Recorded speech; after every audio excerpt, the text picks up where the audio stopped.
Hi అండి, welcome back to our channel. ఇప్పుడు ఆ వంటల వీడియోలో కృష్ణ వేరేది మార్చు అని అంటున్నారు కదా, అందుకే ఈసారి మార్చేసా. ఈసారి ఒక బ్యూటిఫుల్ హెయిర్ స్టైల్ తో అయితే మేము ముందుకు వచ్చేసా. ఆడవాళ్ళందరికీ హెయిర్ స్టైల్ వేసుకోవడం అనేది ఒక పెద్ద టాస్క్ అనే చెప్పుకోవచ్చు. ఈ హెయిర్ స్టైల్ ని రెండు రకాలుగా భావిస్తారండి. ఒకటి వచ్చేసరికి చాలా ఇష్టంగా హెయిర్ స్టైల్ వేసుకుంటూ ఉంటారు, డిఫరెంట్ హెయిర్ స్టైల్స్ ని కూడా ట్రై చేస్తారు. రెండో రకం వచ్చేసరికి హెయిర్ స్టైల్ వేసుకోవడం ఒక పెద్ద టాస్క్ రా బాబు అని చాలా కష్టంగా ఫీల్ అవుతూ ఉంటారు. మరి మీరే రకం కింద కామెంట్ చేయడం మర్చిపోకండి. నేనైతే మూడో రకం.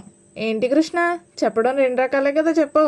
మళ్ళీ మూడో రకం ఎక్కడి నుంచి వచ్చింది? ఆగండి, అంత ఆతృత ఎందుకు, చెప్తా. మనకి హెయిర్ స్టైల్ వేసుకోవడం వచ్చిన డిఫరెంట్ హెయిర్ స్టైల్స్ ని ట్రై చేయాలని ఉన్నా సరే మనం ట్రై చేయలేకపోవడాన్ని మూడో రకం అంటారు. ఎందుకా అని జుట్టు రాలేంత వరకు ఆలోచించకండి, నేనే చెప్తాను. ఎప్పుడైనా వేసుకోక ఒక న్యూ హెయిర్ స్టైల్ వేసుకున్నామా అంటే అక్కో అమ్మో ఎవరొకళ్ళు వచ్చి ఇది నీకు సెట్ కాలేదు చిచ్చి అని అన్నారనుకో, అప్పుడు మన పరిస్థితి ఏంటి ఆలోచించి. ఇలాంటి ఎక్స్పీరియన్సెస్ అయితే నాకు చాలానే అయినాయి. మరి మీకు ఎక్కడికన్నా వెళ్ళాలి అంటే డిఫరెంట్ హెయిర్ స్టైల్స్ అయితే ట్రై చేసేస్తా, కానీ ఎప్పుడు నార్మల్ గా వేసుకునేదే వేసుకుని వెళ్తాను. పక్క నుండి నా మొహం చూసే మా అమ్మకి నా హెయిర్ స్టైల్ నచ్చదు. నేను ఎప్పుడు వేసుకునే హెయిర్ స్టైల్ మా అమ్మకి నచ్చదు. అది సో ఇంకేం చేస్తాం. మరి అంత తెలిసినప్పుడు ఎప్పుడు వేసుకునే హెయిర్ స్టైల్ వేసుకోవచ్చు కదా. డిఫరెంట్ హెయిర్ స్టైల్స్ ట్రై చేయమని ఎవరు చెప్పారు, మళ్ళీ ఎప్పుడు వేసుకునేదే వేసుకోమని ఎవరు చెప్పారు అని. అది నా సాటిస్ఫాక్షన్ గురించి అండి.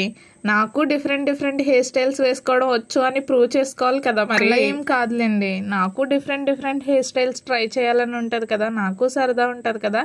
నా సరదా కోసం నేను అలా వేసుకుంటూ ఉంటాను అంతే. నా one of the favourite hair style వచ్చేసరికి ఫ్రెంచ్. మరి మీకు ఏ హెయిర్ స్టైల్ అంటే ఇష్టం కామెంట్ చేసేయండి. ఒకప్పుడు న్యూ హెయిర్ స్టైల్ ట్రై చేయాలి అంటే చాలా కష్టంగానే ఉండేది, కానీ ఇప్పుడు అలా ఏం లేదు. ఎందుకంటే యూట్యూబ్ లో అట్టా కొడుతుంటే ఇట్టా వస్తున్నాయి కదా ఏ హెయిర్ స్టైల్ అయినా. మరి ఆ వీడియోలన్నీ చూసి మనమే పెద్ద హెయిర్ స్టైలిస్ట్ అయిపోము. ఆ వీడియోలన్నీ చూసి హెయిర్ స్టైల్ లో MBBS చేసేయాలి. అవును, మీలో ఎంతమంది నాలాంటి బ్యాచ్ ఉన్నారు?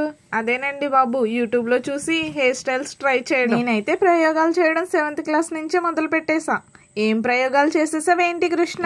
ప్రయోగాలు అంటే ప్రయోగాలు ఏం కాదులేండి, నా జడ నేను వేసుకునేదాన్ని అంతే. 7th క్లాస్ నుంచి స్టార్ట్ చేసా నా హెయిర్ నేను దూకోవడం అనేది. చాలా ప్రయోగాలే చేశానులేండి, నా హెయిరే కాబట్టి ఎన్ని ప్రయోగాలు చేసినా ఏం పర్లేకపోయింది. ఈ వీడియో మీకు నచ్చినట్లయితే please like, share and subscribe to my channel. అందుకే ఈ హెయిర్ స్టైల్ ఎలా ఉంది? Press the bell icon for more updates. Thank you for watching.